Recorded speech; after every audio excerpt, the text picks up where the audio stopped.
और सनातन का मूल भारत की गुरु शिष्य परंपरा, हमारी वो संस्कृति, हमारे वो संस्कार, वो हमारी विरासत जो करोड़ों वर्ष पहले हमारे ऋषियों ने हमें दी। दुनिया का कैलेंडर 2025 सालों में सिमट जाता है। हम 1,96,08,53,126 वर्ष पुरानी उस ऋषियों की विरासत के संवाहक और उन ऋषियों के हम वंशधर हैं। और उन ऋषियों के वंशधरों के नाते जो इस समय हमें करना है, उसको करने के लिए जैसे श्रद्धेय आचार्य श्री ने कहा, भारत की गुरु शिष्य परंपरा, गुरुकुल परंपरा, हमारे संस्कार, हमारी संस्कृति, हमारी विरासत और उसके साथ आधुनिक विज्ञान के समन्वय से भारत को नव प्रतिमान घड़ने पड़ेंगे। क्योंकि दुनिया जिस दौर से गुजर रही है, पहले एक दौर था पॉलिटिकल कॉलोनाइजेशन का, फिर इकोनॉमिक कॉलोनाइजेशन आया और अब पूरी दुनिया में डिजिटल कॉलोनाइजेशन का एक नया दौर शुरू हो रहा है।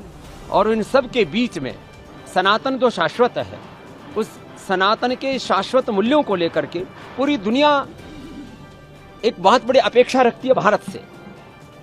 क्योंकि जन्म से चाहे हम भारत में 100 करोड़ से अधिक और पूरी दुनिया में 150 करोड़ के लगभग हो सनातनी, लेकिन सनातन के विचार और संस्कार में, संस्कृति में श्रद्धा रखने वाले पूरी दुनिया के लगभग 300-400 करोड़ लोग हैं। और आने वाले समय में ये संख्या 500 करोड़ से प्लस होने वाली है।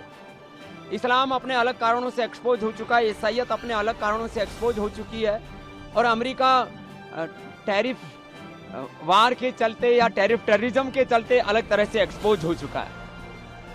पाकिस्तान तो एक नापाक देश वैसे ही है, वो खुद में ही अपने आप टूटने जा रहा है। उधर पुख्तून उसको तोड़ने में लगे हैं, उधर जो है बलूचिस्तान के लोग जो है वो अपनी आज़ादी की मांग कर रहे हैं। पीओके में हालात और ख़राब हैं, तो खुद ही टूटा पड़ा है। वो भारत से लड़ने का सामर्थ्य ही कहाँ रखता है। भारत के साथ 4 दिन भी खड़ा नहीं हो सकता युद्ध के लिए।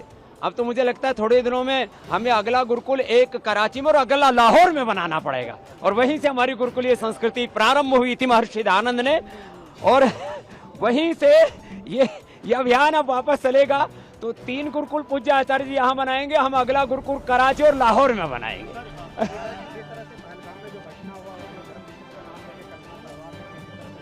अब अगला मंच से होगा। सर एक सवाल सर छोटा सा, ये सनातन और संविधान और इसको लेकर सर काफी बहस। देखिए, अब अगली बात, एक है हमारा, कोई बात नहीं, एक है हमारा लोकतांत्रिक संविधान। हम भारत के लोकतांत्रिक संविधान में पूर्ण आस्था रखते हैं, लेकिन अपने सनातन वैदिक संविधान को भी बराबर का गौरव देते हैं। इसलिए हमारे यहाँ पर कोई संघर्ष नहीं है। एक तरफ हमारा वेद धर्म सर्वोपरि है, सनातन धर्म सर्वोपरि है, तो दूसरी तरफ राष्ट्र धर्म भी सर्वोपरि है। इसको लेकर के कोई संशय नहीं। जैसे